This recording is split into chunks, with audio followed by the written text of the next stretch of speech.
News and updates coming in from the US. Hi there, good morning. Before we start talking about the biggest headline last night, and that is Biden, quickly let's take a look at what GIFT Nifty is doing. More than a 100-point cut coming in. Let's understand why there is so much pressure, and a big part of it has to do with geopolitical instances happening, and in what appears to be the biggest twist so far in the run-up to the US presidential elections, the incumbent president of the United States, Joe Biden, has decided to withdraw his candidature against Donald Trump. Late last night, the US president released a statement on social networking website X, where he confirmed he would not be running for re-election. In his statement, he said it was the greatest honor of his life to serve as president, and while it was his intention to seek re-election, it's in the best interest of the party and the nation that he has decided to stand down. Joe Biden says he will now focus on fulfilling his duty for the remainder of his term and speak later this week in detail about his decision. Well, absolutely. And on that note, let's also listen into what Josh Book of the Associated Press also had to say about this then. It's a historical moment. Joe Biden is not going to be the Democratic presidential nominee. He's out of the race, and there's two big reasons for this. The first was his debate performance against Donald Trump. He showed his full 81 years. He stammered, he struggled to answer, he struggled to fight for himself, let alone the American people who he says he's defending. This caused panic among donors and fellow lawmakers and raised fundamental questions about his age. The second major factor in this was the Democrats' own anxiety about beating Trump. They see a second Trump presidency as a danger to democracy, a possible end of the constitutional republic. They look at the ideas floated by Trump on tariffs as making inflation worse. They worry about the debt. They worry about international alliances. They fear Trump. And that overriding fear of Trump is what compelled them to say they needed another candidate for president. It looks like Vice President Kamala Harris is going to face Donald Trump in November. Harris finds herself in something of an unusual position. She was Joe Biden's vice president, and now, after much debate and drama, she's the Democrats' presidential candidate. Her background is unique, particularly because Harris exemplifies two key coalitions that Democrats need to have turn out in November.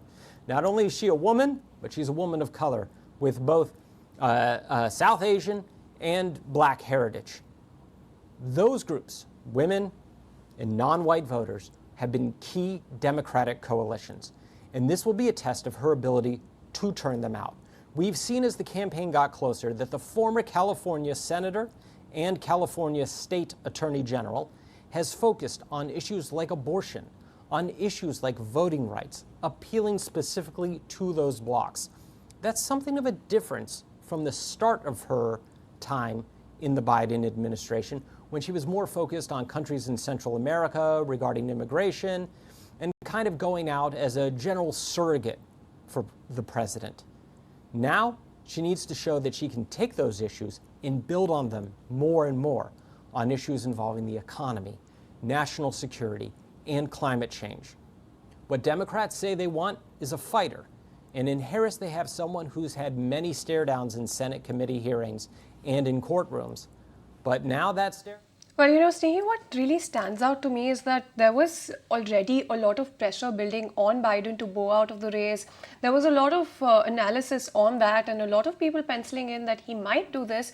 But what's interesting right now is that he's bowed out, but he's also nominated Kamala Harris.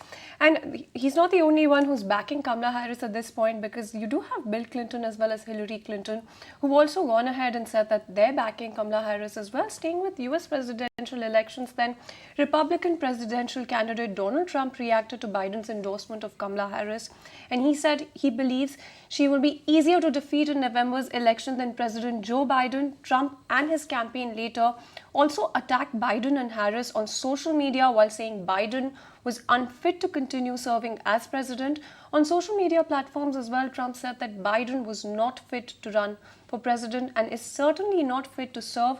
So that's the latest coming in there in terms of what Trump had to say as well. Absolutely quite the statement, if you ask me, that Trump uploaded on social media last night. But meanwhile, reactions from across the globe have started to trickle in. A whole host of leaders are lauding Joe Biden's move to step down from the presidential race. Now, you have Canadian Prime Minister Justin Trudeau. He has said that Biden's decision to drop out of the race was deeply rooted and guided by his love for the country, and that he is a true friend to Canada. Shifting focus, let's talk about Germany. Meanwhile, the German Chancellor Olaf Scholz has expressed gratitude towards Biden. Alongside, he also added that Biden's decision deserves more recognition. Let's also talk about newly elected British Prime Minister Keir Starmer. He said that he respected Biden's decision and looked forward to working with him for the rest of his term. But you know what's surprising is that Obama and Pelosi have not specified if they are endorsing VP Kamala Harris for the presidential election. They've praised President Joe Biden's decision to step aside, but they have not yet made their stance clear on whether they will be backing Kamala Harris. So we'll be waiting for some development on that front as well, Shansi. Very interesting. Well, absolutely. If you like this video, then like, share and subscribe to ET Now.